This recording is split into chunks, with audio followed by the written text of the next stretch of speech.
of steam's great might, presents to us a wondrous sight of engines now resplendent made from years of harbouring in the shade. They came from yard and field and wood, and in their twilight silent stood, with rusting motion and boiler cold. It was for scrap that they were sold. Then in their summer's sweltering scorch, their end it was, the burner's torch. But some from this grim fate were taken, the slumbering giants gently awakened. With lavish care from owners new, they are but now the chosen few, that represent a lost great power, which we present to you this hour.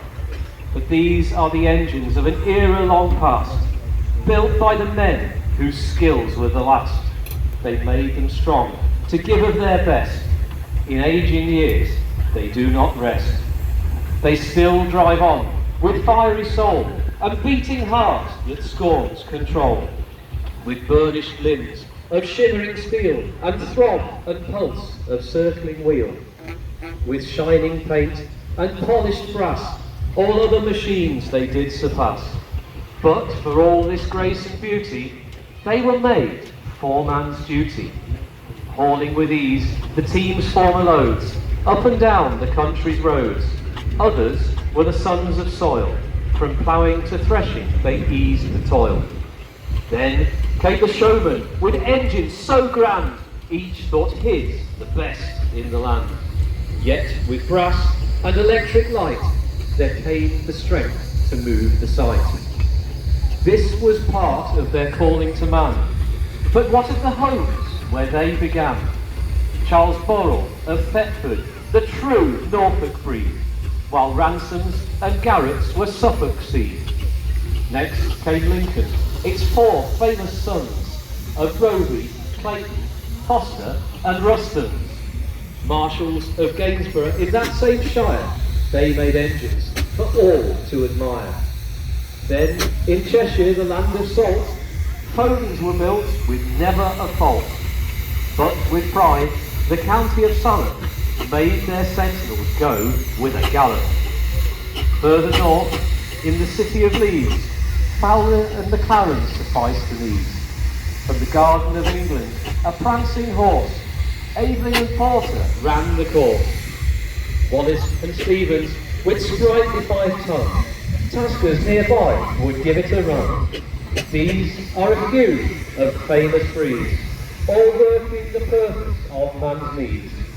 And now to you this hour we bring these engines for their praise to sing. With shrieking whistle and vapour cloud, their aim is now to please the crowd. So let us salute these machines from the past, built by the men whose skill was to last. They made them strong to give of their best. In aging years they do not rest.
2025, that is a true spectacle to move you. And I don't think I've ever heard applause like that when we haven't even done the commentary. So, yeah, applaud these engines, don't applaud me. But what we'll do for the next half an hour or 40 minutes or so is I'm going to take you on a little story around these engines. If you've been before while I've been commentator, you'll know that I walk around the arena, I talk about the engines that we can see rather than sit in the box and talk about things that you can't necessarily understand. So those of you on the south side of the arena, I'm the idiot here with the glasses waving at you all. And we're going to tell you a little bit about some of the engines that we've got on display this afternoon. We have engines from the 19th century, engines from the 20th century. Some of these engines are celebrating their centenary this year. They're 100 years old. Do go and seek them out and talk to their owners. But the first engines that have led our parade today are the Showman's engines. They're magnificent. They are brass, copper, steel, really showy. They are there to power and hold the rides that you see in the fair behind us. There's a working vintage fairground here, bit of feedback, and that is operated entirely by steam today. You'll see there is smoke from engines behind you. They are not coming in the arena today. They are demonstrating what these big engines were made to do. So the steam traction engine is a steam engine. A lot of you will know about railway engines, steam railway engines, Thomas, Flying Scotsman, Rocket, all that lot. So you have a steam boiler mounted on wheels, but unlike a railway engine, the engine unit itself is mounted on the top of the boiler. These things here, these are called steam cylinders, and they are connected through the gears to the road wheels which drive the engine along. And that is a concept that was initially created in the 1860s by a man called Thomas Aveley, and that design format of the traction engine never changed. The technology never advanced really beyond this until you got to the last of the steam lorries, which we will see during the afternoon. But these are the Showman's engines. They are there to pull the rides to the fair, but then once the ride is at the fair, the engine is belted up to this dynamo at the front, so it becomes an electric generator. So it is there to provide electric power for these rides. Electricity very new, late 19th century, early 20th century. You don't have a small portable generator that you can go and get from Machine Mart. You take the steam engine and use it to power the ride. And you can see on the side of this engine here, most of these have meters which tell you how many volts they are producing and how many amps the ride is using to make it work. And you get different sizes of Showman's engines. We can get into the technicalities of how many horsepower they are, but the concept is the same. And this engine here behind me, this is Wait and See. The Showmen like to give their engines exciting names, or names that either commemorated people or places, or made you think, yeah, I want to have a ride on that. Wait and See was new to Crowther and Johnson and Leeds, and it came out in this very unusual yellow colour. It's presented in that form by the Thwaites family today, and I do not envy their task in trying to keep that clean. Do you? Most Showman's engines have this traditional livery of the crimson lake of the maroon, with either the maroon, red or yellow wheels. But Wait and See is shown now as it came out of the works when it was new. It later went on to a very famous Midlands showman called Pat Collins of Bloxwich, and the Collins family are still active on the Midlands fairground circuit today, showing rides at modern fairs. And the engine would have changed colours. But as a change to most of these engines you see, Wait and See presented in this yellow, and as I say, I really don't envy them keeping it clean. But then again, neither do I. The Goddard family, Edward Goddard, our society chairman, and family own this gorgeous engine. This is Endurance. Again, very traditional layout of the Showman's engine. Look at all this gold leaf. This is genuine gold leaf on the lining of this. This is a machine to do a job. Like I say, today you go to Tool Station or Machine Mart and you pick up a generator. You went to Mr. Burrell in Thetford. This doesn't help the engine go any better, but by gosh, it looks good. And I daren't sneeze or touch it. Just look at the reflection in that that's there. You can shake in that. I think it's for a generator. Absolutely amazing looking engines. And so many of them. We're very proud to have them lead our parade traditionally, as they do each year. And the makes are different. There's a lot of Burrell Showman's engines. You see the Endurance and Ways of Sea of Burrell, and so is the Philadelphia there. But going on behind it, there are the Foden steam engine and the Fowler steam engines. And the engineering companies, as the poem said, were all over the country. Fowlers were Leeds, Fodens were Sandbach in Cheshire, perhaps our closest manufacturer other than Sentinels of Shrewsbury. That's really quite something to behold. We've got a lot of engines to get into the arena here, and I think you folks all here have got the best view. I'm sorry, sir, I'm standing in the way of your video. I stand in the way of everybody's video, I think, this afternoon. I'm absolutely blown. I've never seen it this deep. How many rows have we got? 1, 2, 3, 4. There's at least 10 deep round this arena.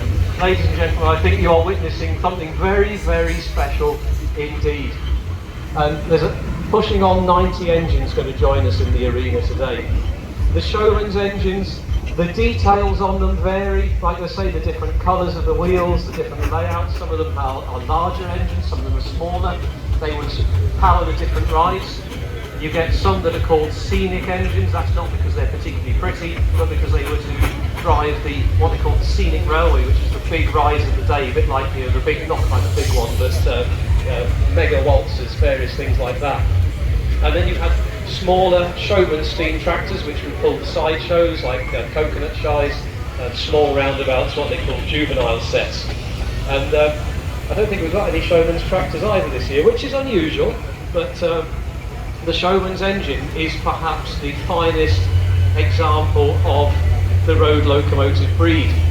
But moving on from those, as we stand here in the middle, we can see the contrast of the steam engine in its different facets. So the steam tractor on the left is the equivalent of your Ford Transit almost, the removal van. It's light, it's fast, it can go most places. You can put all sorts of things behind it, whether it's timber or a removals van, or whether you use it to drive a saw or a threshing machine, something like that. But then on the right, going past this Bridgewater Rural District Council, an Evelyn and Porter steamroller. Again, the technology is the same. The steam engine with a boiler, the steam engine on top of the boiler, driving the wheels, but things like the details, like the gearing, is the steamrollers are slower, the road locomotives are faster. They also tend to have springs, which makes the ride a bit better, and a lot of them are on rubber tyres.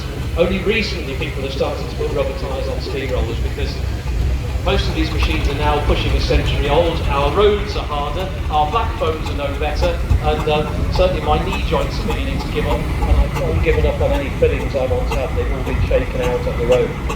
But this is a good spot, those of you at this end of the arena, to be able to compare and contrast. I sound like my old English teacher in school, don't I? But have a look at the different types of engine as they come towards us. And it's so varied what we've got. The basic concept is the same, the details are different. So as I walk down past the Philadelphia here again, a classic Burrell Showman's engine, we come to part of one of the Leeds built examples. This is Defiance. It's massive, isn't it? Look at the size of it. Now, Fowlers, I'm married to a Yorkshire woman, so I'm biased towards Leeds built engines.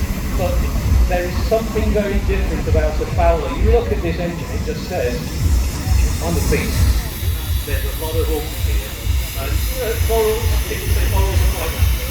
And Burrells are pretty, but the Fowler engine is quite workmanlike. And I think they've got a look and a style all of their own. And really do go and have a look at this thing, because it is every inch of this engine says, yeah, I can do this. And if that sounds cheesy, I don't care. But behind Defiance here is our Foden Prospector, owned by Mike Wilkinson of Blackpool.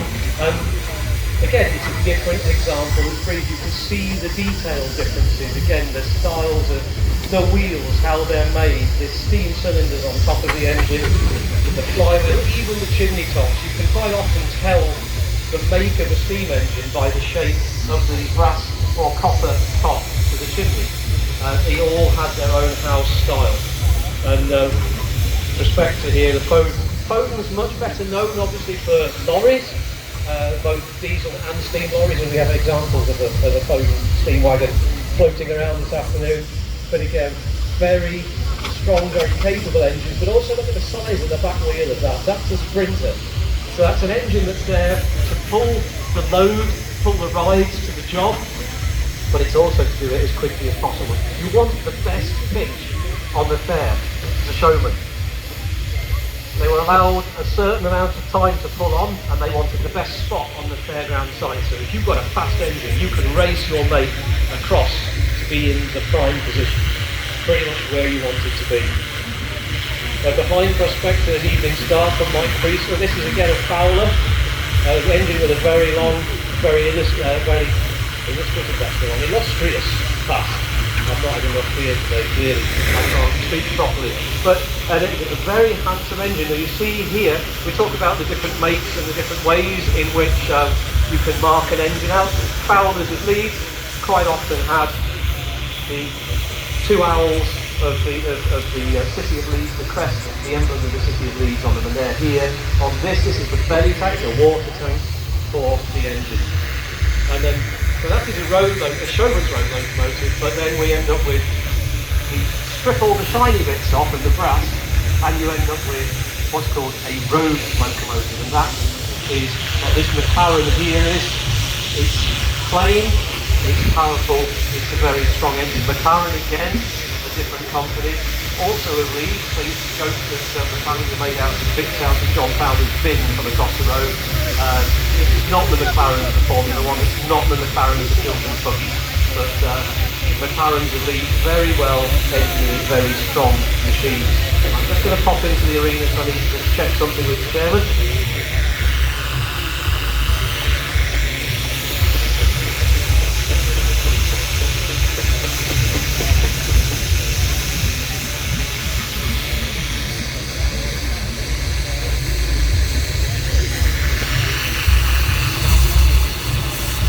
Mr. Chairman, sir, if you let me know when you want things to happen, we'll make sure that does. But I think we're still getting engines in, so I'll walk a bit more around the arena.